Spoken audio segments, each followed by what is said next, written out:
시간에 준비하다 보니까 주께서 큰 일을 행하셨던 것처럼 대곡을 소화하시느라고 수고가 참 많으셨습니다.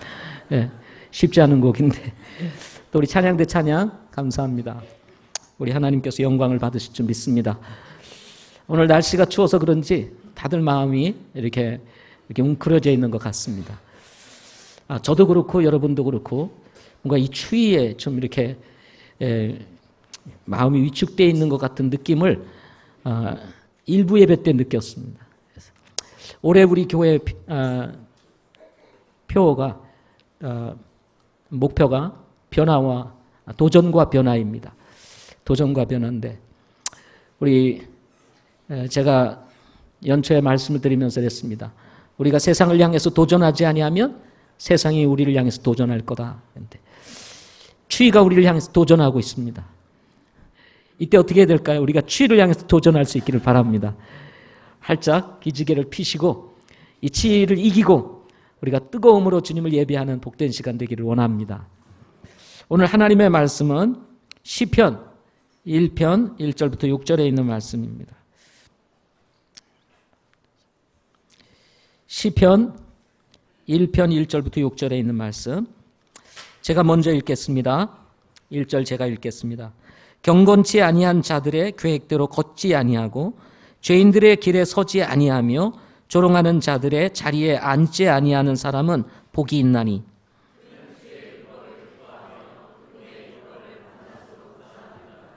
그는 물 있는 강가에 심은 나무 곧 제철에 열매를 맺는 나무 같으며 그의 잎사귀 또한 시들지 아니하리로다. 그가 하는 것은 무엇이든지 형통하리로다.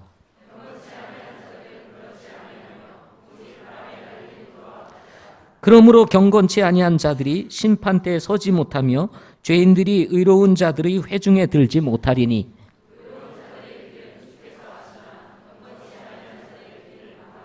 아멘. 기도하시겠습니다. 좋으신 하나님, 이 시간에 저희들 2부 예배를 드립니다. 또 성도들 모여서 주님 앞에 예배드리오니 우리 하나님 우리 예배를 흠양하여 주시고 하나님께는 영광이 되게 하시며 우리에게는 큰 기쁨이 되도록 도와주시옵소서. 날씨가 춥습니다. 이 추위로 인해서 우리의 믿음이 웅크러지지 않게 도와주시고 좁아지지 않게 하시며 오히려 이 추위와 싸워 이길 수 있도록 하나님 우리의 믿음을 세워 주시옵소서. 주신 말씀을 인해서 감사합니다. 하나님 이 말씀 축복해 주시고 성령을 통해서 우리에게 말씀하여 주시옵소서. 예수님의 이름으로 기도하옵나이다. 아멘. 자, 옆에 계신 분 인사 한번 하겠습니다. 잘 오셨습니다 하고 인사 한번 하겠습니다. 예, 앞뒤에 계신 분도 인사 한번 하겠습니다. 네, 오셨습니다. 오늘 말씀의 제목은 복 있는 사람의 인생 스토리라고 하는 제목으로 말씀 같이 함께 나누도록 하겠습니다. 사람이 세상에 태어나는 것도 중요하지만 태어난 것보다 더 중요한 것은 어떤 사람으로서 살아가느냐 하는 것입니다. 어떻게 어떤 사람으로 살아가느냐 하는 것입니다. 사람은 누구나 살아온 인생의 스토리가 있습니다. 알려지든 알려지지 아니하든지 간에 자기만의 인생 스토리가 있습니다. 그 인생 스토리의 양은 살아온 날과 비례한다고 할 수가 있습니다. 내가 얼만큼 살아왔느냐에 따라서 그 양이 커지게 되는 것입니다. 그러나 인생 스토리의 양보다 더 중요한 것은 질입니다. 질. 얼마나 오랫동안 살았냐, 얼마나 오랫동안 우리가 지내왔느냐보다 더 중요한 것은 어떻게 살았느냐, 얼마나 의미 있는 인생을 살았느냐 하는 것입니다.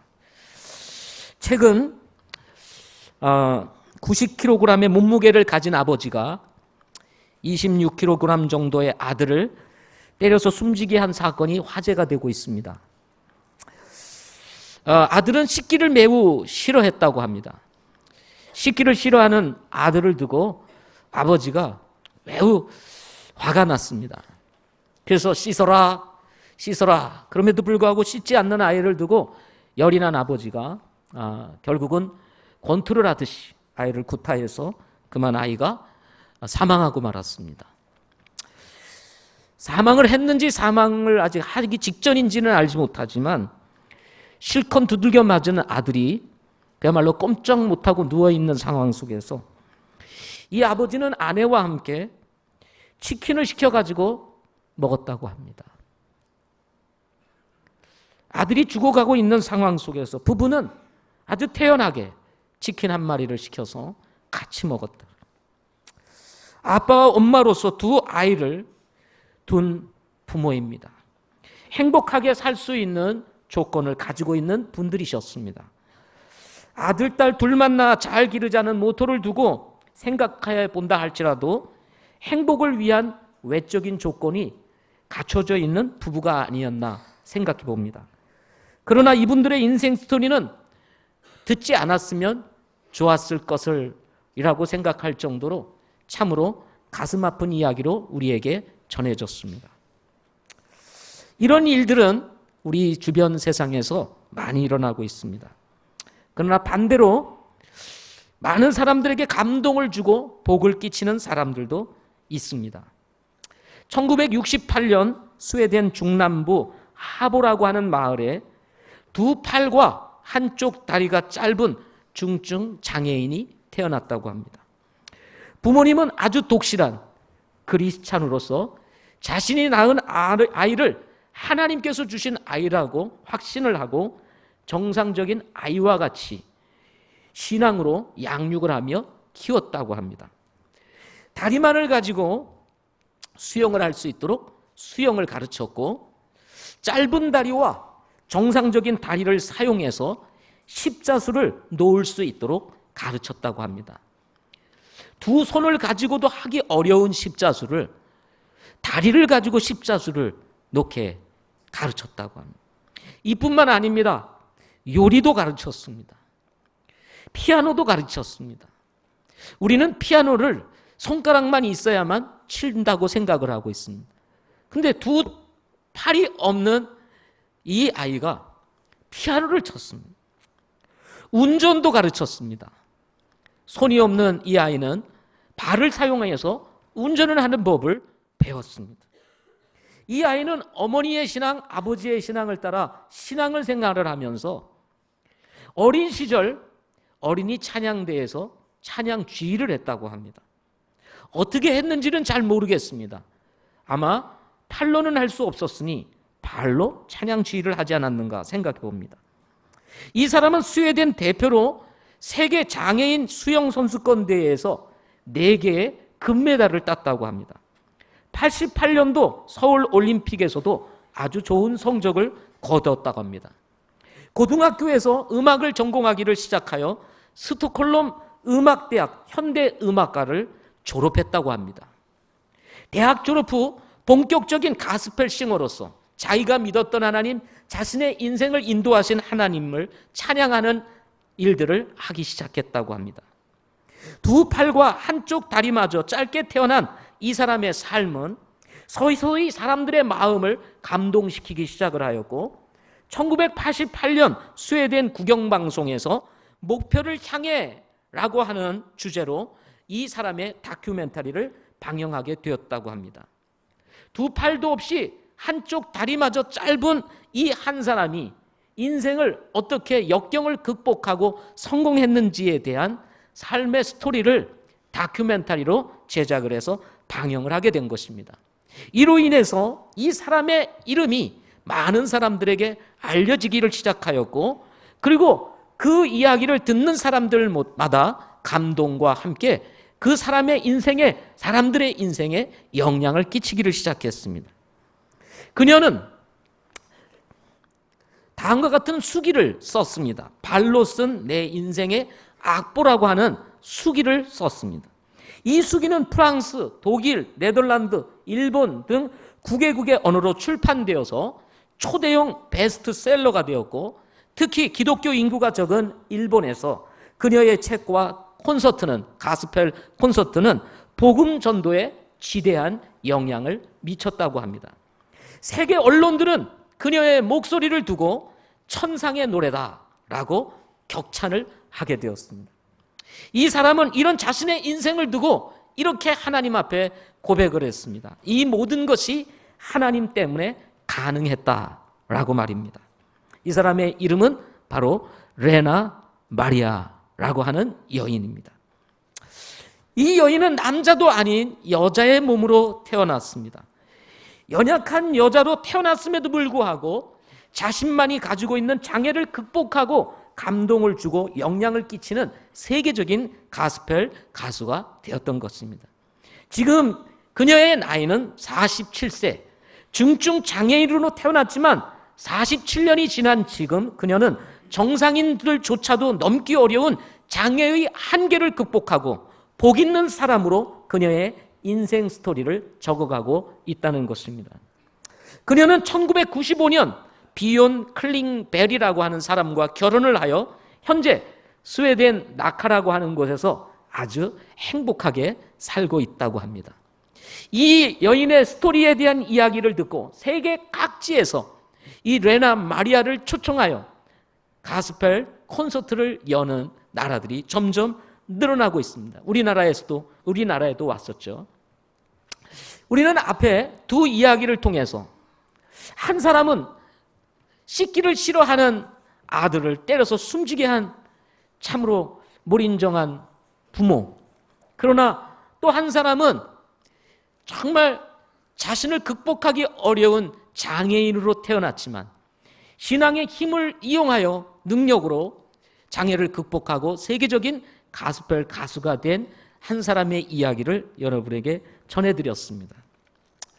우리는 이 두 사람의 이야기를 통해서 우리도 어떤 사람이 되어야 할까라고 결정할 필요가 있습니다. 오늘 말씀에는 죄의 길을 향해서 가는 사람의 인생 스토리와 죄의 길을 떠나서 복 있는 사람의 길을 향해 가는 인생 스토리에 대한 이야기가 기록되어 있습니다. 누구나 인생을 두고 짧다고 말을 합니다.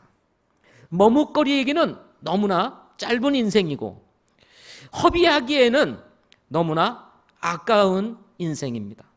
마음대로 살고 싶은 사람들에게는 기다려주지 않는 인생이기도 합니다. 짧은 인생, 어떻게 사는 것이 복 있는 사람의 인생 스토리일까요? 복 있는 사람의 인생 스토리는 첫째, 모든 죄에서 떠날 때 시작된다고 하는 것입니다. 죄는 활을 쏘았을 때 활이 관역에서 벗어나는 것을 두고 죄라고 말을 합니다. 죄의 용어적인 의미입니다. 사람은 하나님께 영광을 돌리며 살도록 지음을 받았습니다. 자연스럽게 삶의 초점은 하나님께 맞추어져 있어야 합니다. 멀쩡하게 태어났어도 하나님께 초점을 맞추지 않고 살면 아들을 때려서 죽인 아버지와 같은 사람이 될 수도 있다는 것입니다. 반대로 중증 장애인으로 태어났지만 하나님께 초점을 맞추고 사니 그 인생이 변하여 사람들에게 감동을 끼치고 영향을 줄 수 있는 사람도 될 수 있다는 것입니다. 이렇게 사람들이 살아가는 삶의 모습을 면면을 들여다보면 불리한 환경이나 유리한 환경이 사람을 만드는 것은 아니라는 것입니다. 사람이 무엇을 생각하고 어디에 초점을 맞추며 사느냐에 따라서 우리가 어떤 사람이 되느냐가 결정이 된다는 것입니다. 복 있는 사람이 되기 위해서는 죄를 떠나야 합니다. 죄는 하나님께 초점을 맞추지 않고 사는 것을 말하고 있기 때문인 것입니다. 오늘 본문에 보면 복 있는 사람이 가는 길에 있어서 가로막고 서 있는 그런 모습을 세 가지로 본문에서 말해주고 있습니다. 복 있는 사람이 가는 길을 막고 있는 죄의 세 가지 모습, 어떤 모습일까요? 여기 보니까 하나님에게서 멀어진 사람입니다. 여기 보면 ungodly 라고 얘기를 합니다. 이 사람을 성경에서는 하나님을 닮지 않은 사람, 즉 경건하지 않은 사람이라고 소개를 하고 있습니다. 불경건한 사람, 경건하지 않은 사람의 특징은 가인과 같이 하나님 앞을 떠나서 자신의 길을 가는 사람이라고 할 수가 있습니다. 이런 사람은 모든 길을 스스로 생각하고 결정하며 자신의 선택을 최선의 선택이라고 생각하며 사는 사람입니다. 로마서 1장 25절에서 보면 이런 경건하지 않은 사람은 하나님의 진리를 거짓으로 바꾸어 창조자보다 창조물을 더 경배하고 섬기는 사람이라고 말을 하고 있습니다. 뿐만 아니라 로마서 1장 32절에 보면 온갖 악한 일을 행함으로 죽어야 마땅하다고 하는 하나님의 말씀을 알고도 같은 일을 행할 뿐만 아니라 그런 일을 행하는 자를 기뻐하는 사람이라고 이렇게 성경은 말하고 있습니다. 하나님께서는 이런 사람들의 조언대로 걷지 말라라고 말씀하고 있습니다. 어떤 사람이 복 있는 사람입니까? 경건하지 않은 사람들의 조언을 듣지 아니하고 걸어가는 사람. 바로 이런 사람이 복 있는 사람이라고 하는 것입니다. 이브가 선악을 알게 하는 나무의 열매를 따 먹었을 때 했던 뱀의 조언과 같이 거짓된 조언을 따라서 가게 되면 결국은 삶이 망가지게 된다는 것입니다. 복 있는 사람의 삶을 잃어버리게 된다는 것입니다. 따라서 복 있는 사람의 인생의 스토리의 시작은 하나님을 떠나서는 불가능한 것입니다. 따라서 여러분 정말 복 있는 사람이 되기 원한다면 하나님께 굳게 붙어 있으시기를 바랍니다. 그런가 하면 하나님께서 설정하신 삶의 방향이나 목표에서 벗어난 사람입니다. 이 사람을 본문에서는 죄인이라고 소개를 하고 있습니다. 죄인이라는 히브리어 단어는 하타임이라고 하는 말로 벗어나다, 빗나가다라고 하는 뜻을 가지고 있습니다. 사람이 다니는 곳에는 길이 있기 마련입니다. 차가 다니는 곳에도 길이 있습니다. 비록 하늘이라 할지라도 비행기가 날아감에도 길이 있고 저 넓은 바다라 할지라도 배가 다니는 길이 있는 것입니다. 마찬가지로 우리의 인생에도 길이 있습니다. 이 길을 벗어나는 것이 바로 뭡니까? 죄라는 것입니다. 아들이 씻기를 싫어한다고 해서 때려서 죽이는 것, 이것은 아빠가 가야 할 길이 아닙니다.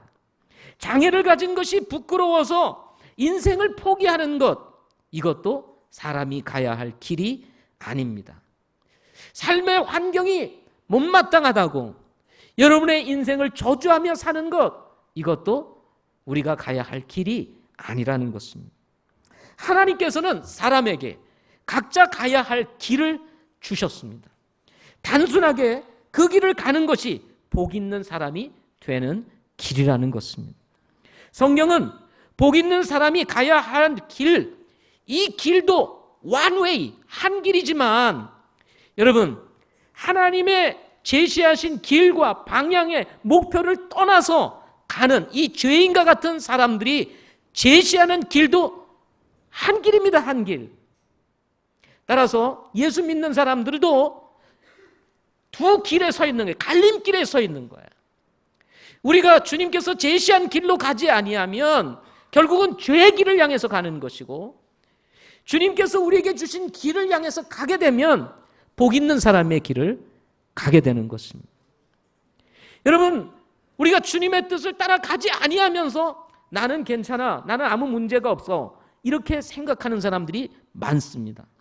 그러나 여러분, 하나님의 뜻을 따라서 가지 아니하면 그것은 어떤 형태로든 죄의 길인 것입니다. 그래서 본문에 보면 in the way 그랬어요. 그 길이라고 얘기를 합니다. 죄인의 그 길에 서지 마라 라고 이렇게 말씀을 하고 있는 것입니다.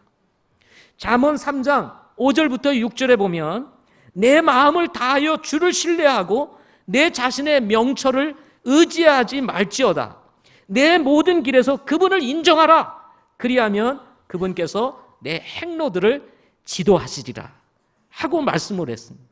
하나님을 인정하는 길이 바로 복 있는 사람이 가야 할 길인 것입니다. 그러나 하나님을 인정하지 않는다는 것은 곧 내 지혜, 내 지식, 내 능력을 의지하며 가는 길이기 때문에 그것은 곧 망가지는 길이라는 것입니다. 여러분, 인생의 성공과 실패는 우리에게 있는 것이 아닙니다. 하나님께 있는 것입니다. 따라서 하나님을 인정하고 하나님을 신뢰하게 될 때 우리는 복 있는 사람이 될 수 있게 되는 것입니다. 잠언 3장 7절부터 8절 이어지는 말씀에 보면 내 눈에 지혜롭게 되지 말지어다. 주를 두려워하며 악을 떠날지어다. 그것이 내 배꼽의 건강이 되며 내 뼈에 골수가 되리라 하고 말씀을 했습니다. 우리의 눈에 지혜롭게 생각하는 것이 가보면 그게 지혜가 아니고요, 될 것 같이 생각되었던 것을 가지고 가보면 되지 않는 것이 우리의 인생 아닙니까? 그렇죠? 그런데 여러분, 우리가 신앙생활하면서 경험하는 게 뭡니까? 하나님의 말씀, 주님의 길 가면 안 될 것 같고 막힐 것 같고 불리할 것 같은데 믿음의 길을 가게 되면 하나님께서 그 길을 열어주신다는 거예요. 여러분, 그래서 우리 엘리베이터 타고 올라오실 때 그 좌편에 있는, 여러분 늘 사진을 보지 않습니까? 그림을. 거기에 한 길이 딱 있어요. 어렵고 힘들어도 기도하기를 포기하지 아니하면 하나님께서 길을 내신다는 거예요. 청년들에게도 주는 말씀이 있으면 두려워하지 말라는 거예요. 하나님을 믿고 따르면 하나님이 반드시 길을 낸다는 것입니다. 안 될 것 같을지라도 하나님을 인정하고 하나님을 신뢰하면 막혔던 길도 여시는 분이 우리 하나님이신 것입니다. 따라서 오늘 말씀처럼 여러분, 이 세상의 길, 죄의 길에 서지 말고 좀 여러분이 힘들 것 같이 느껴지고 지롭지 않은 것 같이 느껴질지라도 하나님께서 우리에게 원하시는 길을 선택하면 여러분 행복한 사람이 될 수 있다는 것입니다. 그런가 하면 다음은 하나님을 비웃는 자들이 있다고 말합니다. 여기 본문에서는 조롱하는 자들이다 라고 말을 합니다. 복 있는 사람의 길을 막고 서는 사람, 하나님을 비웃는 사람들입니다. 이 원래의 의미, 조롱한다는 이 원래의 의미는 입을 삐죽거리는 모양을 나타내는 말에서 온 단어입니다.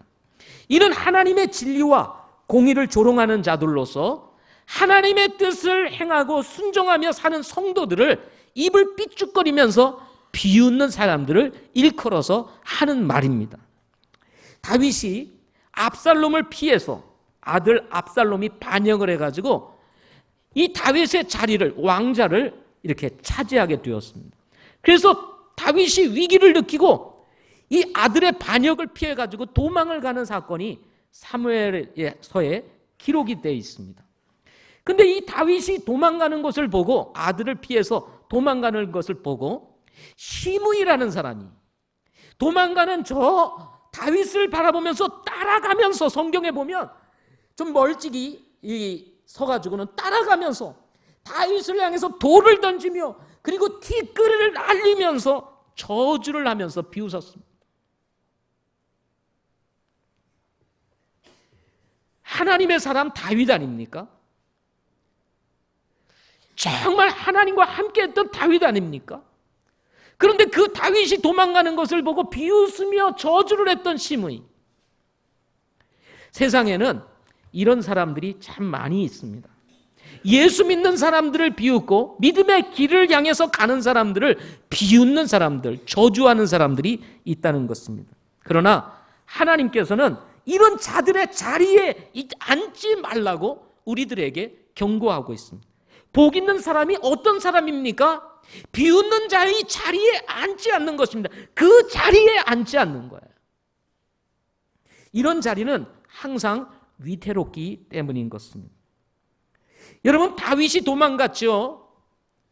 하나님께서 왜 다윗에게 이런 일들을 일으키실까 궁금해하실 분들도 있습니다. 때로는 다윗처럼 우리도 피하여 도망가게 하실 때도 있습니다. 그러나 하나님은 회복시키시는 분이십니다. 역전시키시는 분이십니다.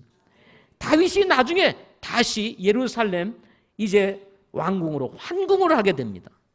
환궁을 한다는 소식을 듣고 제일 두렵고 떨리는 사람이 누구였을까요? 바로 티끌을 날리며 돌을 던지며 비웃고 저주했던 시므이였습니다. 이 시므이가 자기와 함께하는 사람들을 다윗이 온다는 소식을 듣고 저 강 건너까지 쫓아가서 다윗을 맞이하면서 무릎을 꿇고 은혜를 구합니다. 이놈 불쌍히 여겨달라고, 살려달라고. 그때 다윗이 어떻게 했습니까? 너는 조용히 가는 것이 좋겠다 하고 딱 제거한 게 아니라 은혜를 베풀어요. 시므이를 살려줘요. 그리고 자기가 살아있는 동안까지 자기 옆에 두고 데리고 함께 일을 합니다. 다윗은요, 대단한 사람이에요. 저 같으면 그렇게 못할 것 같아요. 그런데도 이 시므이를 처리하지 않고 자기 옆에 두는 다윗. 이런 은혜가 임하게 되는 것입니다. 따라서 복 있는 사람이기 위해서는 이 세 사람의 이 모형을 떠나서 죄의 모형을 가지고 있는 이 세 사람. 첫째는 어떤 사람이죠? 경건하지 않은 사람. 또 두 번째는 뭐예요? 죄인. 세 번째는 뭐죠? 조롱하는 자들. 이런 자들의 자리, 이런 자들의 길, 그리고 이런 자들의 조언을 듣지 아니하는 사람. 다른 말로 얘기하면 죄에서 떠나서 하나님께 철저히 구별되는 사람들에게 하나님께서는 복 있는 사람의 인생 스토리를 기록하게 하신다라고 말씀하고 있는 것입니다. 여러분, 오늘도 우리는 살면서 죄와 싸우게 될 것입니다. 경건하지 않은 사람들의 조언이 우리에게 이런 모양 저런 모양으로 다가오게 될 것입니다. 또 죄인의 길에 서서 우리는 이 길을 가야 될 것인가 말 것인가를 두고 갈등하며 고민할 때가 있을 것입니다. 우리를 조롱하는 저 무리들을 향해서 우리의 믿음이 약하여져서 저들과 타협하고 싶은 마음이 들어서 저들과 같은 그 자리에 앉고 싶은 마음도 일어날 수 있습니다. 그럴지라도 여러분 기꺼이 떠나실 수 있기를 바랍니다. 하나님 편에 서 있기를 바랍니다. 그것이 바로 복 있는 사람의 인생 스토리를 쓰는 비결인 것입니다. 두 번째로는 복 있는 사람의 인생 스토리는 하나님의 말씀을 듣고 순종하기 시작할 때 기록된다는 것입니다. 인생의 길과 해답은 바로 성경에 기록되어 있습니다. 성경은 우리들의 인생의 길잡이라고 할 수가 있습니다. 뿐만 아니라 우리가 어떻게 살아야 하는지를 알려주는 인생 설명서라고 할 수가 있습니다. 우리는 때때로 어떻게 살아야 될지를 잘 알지 못해서 방황할 때가 많습니다. 그때 우리는 어디로 돌아가야 돼요? 하나님의 말씀으로 돌아가야 합니다. 어떻게 살아야 될지 잘 모르세요? 그러면 하나님의 말씀으로 돌아가 보세요. 거기에 어떻게 살아야 될지를 다 잘 설명해 주고 있습니다. 그리고 그 말씀대로 한번 해보시기를 바랍니다. 그러면 여러분의 삶이 쫙 펴지게 될 겁니다. 네. 아멘 좀 하시기를 바랍니다. 듣고만 있지 마시고 맞으시면 아멘 하시면 좋을 것 같습니다. 점수 형제님, 예, 어제 크게 그렇게 지난주에 그렇게 크게 하시더니 오늘도 좀 해주시기를 바랍니다. 그래야 저도 신이 나죠. 예. 성경은 우리의 삶의 표준이며 변하지 않는 원리입니다. 예. 성경을 떠나서 사는 순간 인간은 죄를 범하기 시작하게 되고 우상 숭배를 하기 시작하게 될 뿐만 아니라 사람이 중심이 되는 사회를 만들기 시작하게 되는 것입니다. 하나님께서는 죄와 함께 공존하실 수 없는 분이십니다. 그분은 지극히 거룩하신 분이시기 때문에 그렇습니다. 따라서 신명기 6장 12절부터 15절 말씀에 보면 하나님께서 자기 백성들에게, 거룩한 백성인 이스라엘 백성들에게 다음과 같이 말씀하십니다. 너는 조심하여 너를 이집트 땅 속박의 집에서 데리고 나오신 주를 잊지 말고 라고 말합니다. 주 내 하나님을 두려워하며 그분을 섬기고 그분의 이름으로 맹세할지니라. 너희는 다른 신들 곧 너희 사방에 있는 백성의 신들을 따르지 말라. 너희 가운데 계신 주 내 하나님은 질투하는 하나님이시니 주 내 하나님의 분노가 너를 향해 타올라 너를 지면에서 끊어버리실까 염려하노라 하고 말씀을 했습니다. 하나님께서 이스라엘 백성들에게 말씀하신 것입니다. 거룩한 백성들에게 말씀하신 것입니다. 너희를 이집트 땅에서 인도내오신 그 하나님을 잊지 말라는 것입니다. 그리고 그 하나님을 두려워하며 그분을 섬기라는 것입니다. 그리고 그분의 이름으로 살아가라고 말씀합니다. 다른 신들 섬기지 말라는 것입니다. 하나님을 두고 다른 신들을 섬기게 되면 하나님의 분노가 타올라가지고 지면에서 끊어서 우리를 멸하실까 염려한다고 우리 주님께서 말씀해 주셨습니다. 여러분, 우리가 하나님을 떠나는 순간, 그리고 하나님 섬기는 일을 멈추는 순간 결국 우리는 다른 신을 섬기게 되는 거예요. 하나님이 아닌 다른 것을 섬기게 되는 거예요. 그래서 여러분, 엄격하게 얘기하면 하나님을 섬기느냐 아니면 다른 신을 섬기느냐, 이 두 사이에 우리는 늘 갈등하게 되는 것입니다. 하나님을 섬기지 않는다는 것은 이름 모를 다른 신을 섬기게 되는 거예요. 그래서 하나님을 섬기는 사람, 하나님을 섬기지 않는 사람, 둘로 나뉘어지게 되는 것입니다. 중간은 없는 것입니다, 여러분. 따라서 여러분, 하나님의 은혜가 우리의 삶 가운데 임하고 우리가 복 있는 사람으로서의 인생 스토리를 쓰기 위해서는 철저히 하나님께 구별된 사람이 되어야 되는 것입니다.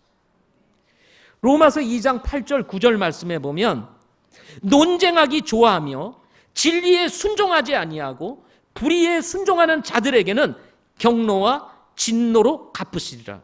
악을 행하는 사람의 모든 혼의 위에 환난과 곤고가 닥치리니 먼저는 유대인의 혼 위에요, 또한 이방인의 혼 위에라 하고 말씀을 해주고 있습니다. 이 말씀을 보게 되면 진리에 순종하지 아니하고 불의에 순종하는 자에게는 경노와 진노로 갚으시겠다라고 말씀을 했습니다. 여기서 진리는 무엇을 얘기할까요? 여기서 진리는 하나님의 말씀인 것입니다. 물론 하나님 그 자신도 진리입니다. 그분께서 우리에게 주신 이 하나님의 말씀이 곧 하나님 아닙니까? 그 말씀이 진리라는 것입니다. 따라서 진리인 하나님의 말씀에 순종하지 아니하면 결국은 우리가 불의에 순종하게 되고, 그 불의에 순종하는 순간 하나님의 경노와 진노가 우리의 인생 가운데 임하게 되는 것입니다. 복 있는 사람의 인생 스토리를 쓰기보다는 삶이 힘들고 고달픈 인생의 스토리를 쓸 수밖에 없는, 스토리를 쓸 수밖에 없는 인생이 될 수밖에 없다는 것입니다. 악을 행하는 것이 무엇입니까? 악을 행하는 사람의 모든 혼이 위에 환난과 곤고가 닥치리니 그랬는데, 여러분, 악을 행하는 것이 뭐예요? 악이 무엇입니까? 그것은 하나님의 말씀을 떠나서 사는 것입니다. 하나님의 말씀을 떠나는 순간 우리는 악에 속하게 되는 거예요. 그렇게 되면 환난과 곤고가 우리에게 임하게 된다고 얘기를 하고 있는 것입니다. 인생이 힘듭니다. 고달픕니다. 씁쓸합니다. 씁니다. 그러니 여러분, 기쁨이 있겠어요? 즐거움이 있겠습니까? 복이라고 생각하겠어요? 그래서 삶이 어려운 것입니다. 여러분, 복 있는 사람은 그래서 하나님의 말씀을 듣고 하나님의 말씀에 순종하는 사람인 것입니다. 성경은 아주 신비한 책입니다. 우리 그리스도인들이라면 다 경험하는 일일 것입니다. 그게 뭡니까? 우리가 한참 세상에서 살다가 삶이 힘들고 곤고해요. 그리고 이 영적인 평안이, 이 하늘로부터 오는 이 평안이 있어야 되는데 평안이 어느 순간 사라집니다. 이 사라진 때를 보게 되면 대부분 주님과 별로 동행하지 않을 때예요. 말씀에서부터 멀어져 있을 때라는 것입니다. 일주일 내내 성경 한번 들춰보지 않고, 그죠? 그동안 들었던 메시지 가지고 그냥 나름대로 그냥 살아가시는 분들이 있을 거예요. 근데 여러분, 하나님의 말씀이라는 것은 매일매일 섭취할 때 힘이 있고 능력이 있는 거거든요. 예. 과거에 좀 내가 성경 배웠다고 그거 믿고 의지하면요, 여전히 우리가 곤고하게 살 수밖에 없게 되는 것입니다. 그러다 보면 이 마음이 힘들어져요. 영적으로 힘들어져요. 답답함이 오고 갈증이 찾아오게 됩니다. 그런데 내 인생을 딱 돌아보니까 내가 정말 주님에게서 멀어져 있는 거예요. 하나님에게서 멀어져 있는 거예요. 말씀에게서 멀어져 있는 거예요. 그럼 내가 이러면 안 되지 하고 돌아와서 다시 성경 펴고, 먼지 닦고 성경 펴고, 그리고 다시 읽기를 시작하면 신기하게요, 하나님의 은혜가 다시 우리에게 부어지면서 이 불안했던 마음도 평안해지게 되고 안정되어질 뿐만 아니라 뭔가 이렇게 막혀 있는 것 같았던 나의 삶이 이렇게 열리는 것을 느끼게 되고 경험하게 되더라는 것입니다. 여러분, 우리가 다 경험하는 거 아닙니까? 그렇죠? 기도를 그렇게 안 하다가 뭔가 답답하고 뭔가 문제가 있는 것 같고 뭔가 잘 안 풀릴 것 같으면 어떻게 됩니까? 아, 내가 기도 안 했구나. 그래서 또 여러분 기도하잖아요. 그죠? 하나님 도와주세요. 은혜 베풀어 주세요. 그리고 그게 5분이 됐던 10분이 됐던 15분이 됐던 20분이 됐던 또 기도하면 하나님께서 또 은혜를 부으세요. 그리고 또 식었던 마음이 따뜻해지면서 주님에 대한 마음이 커지게 되고 주님에 대한 마음이 커지는 순간 하나님께서 또 우리 삶 가운데 개입하시기 시작하고 역사하시기 시작하시는 것을 여러분 경험하지 않습니까? 이게 그래서 이 성경은요 신비한 하나님의 말씀입니다.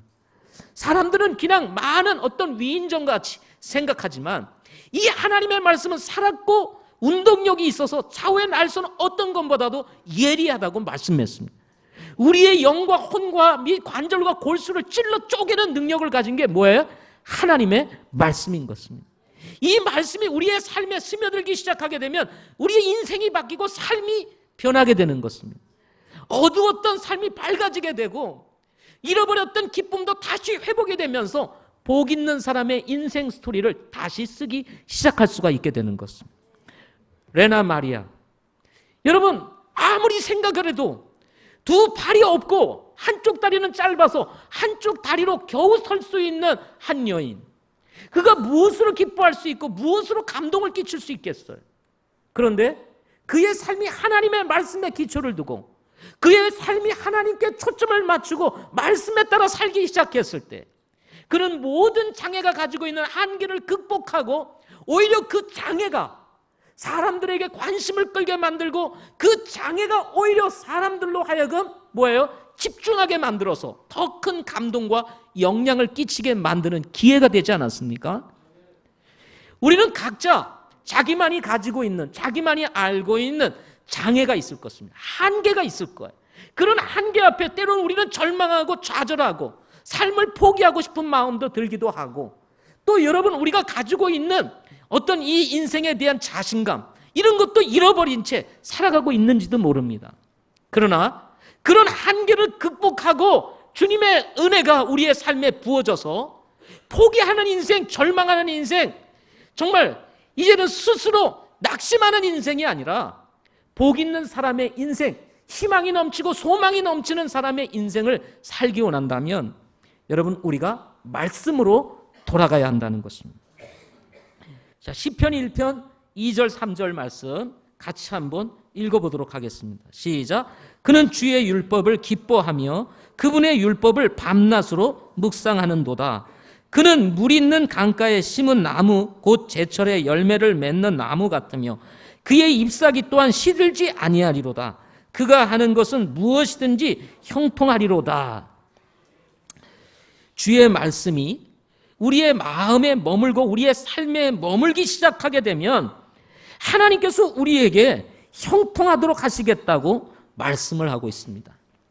요즘 사람들의 관심이 건강에 관심이 많습니다. 그러다 보니까 건강하게 살려면 제철에 나는 음식을 먹어야 된다라고 얘기를 해요. 그죠? 제철에 나는 음식이 제일 좋다 얘기를 해요. 근데 그 말을 하기 이전에 이미 시편 1편 3절에서 그것을 이미 다 얘기해 주고 있었어요. 예. 그런데 여기 보니까 뭐라고 그랬어요?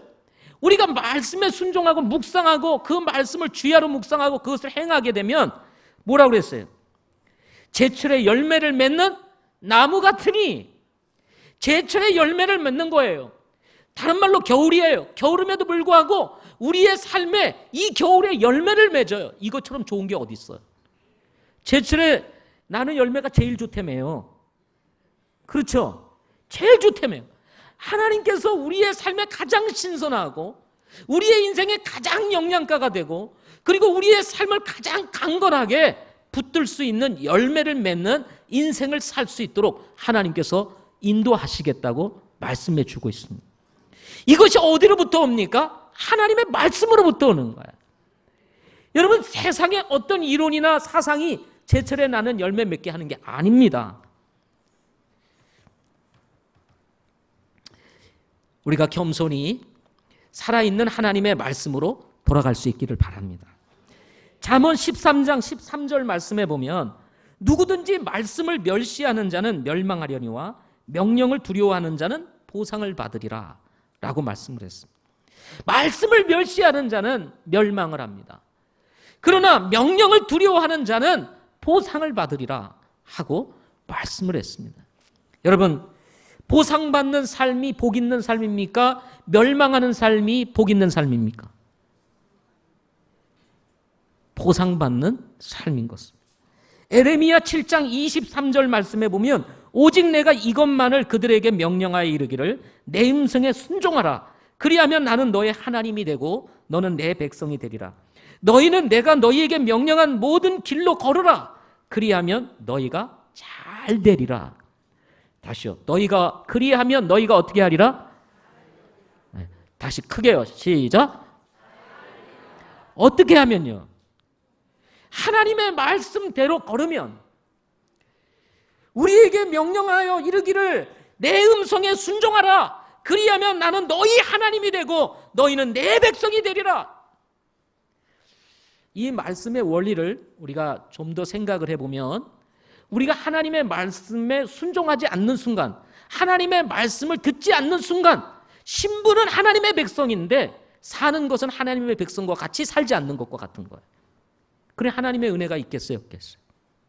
신부는 하나님의 백성이, 우리가 구원받았으니까요. 그런데 말씀에 순종하지 않아요. 그러니까 하나님의 백성이 아닌 사람과 같이 산다는 것입니다. 그러니 하나님의 은혜가 임하겠어요? 안 임하죠. 하나님의 은혜 베푸시겠어요? 도우시겠어요? 인도하시겠어요? 잘 되겠습니까? 안 되는 것입니다. 그런데 하나님의 음성에 순종하면 하나님이 나의 하나님이 되고 나는 하나님의 백성이 됨으로 인해서 어떻게 된다고요? 잘 되리라. 여러분, 잘 되는 인생 되시기를 바랍니다.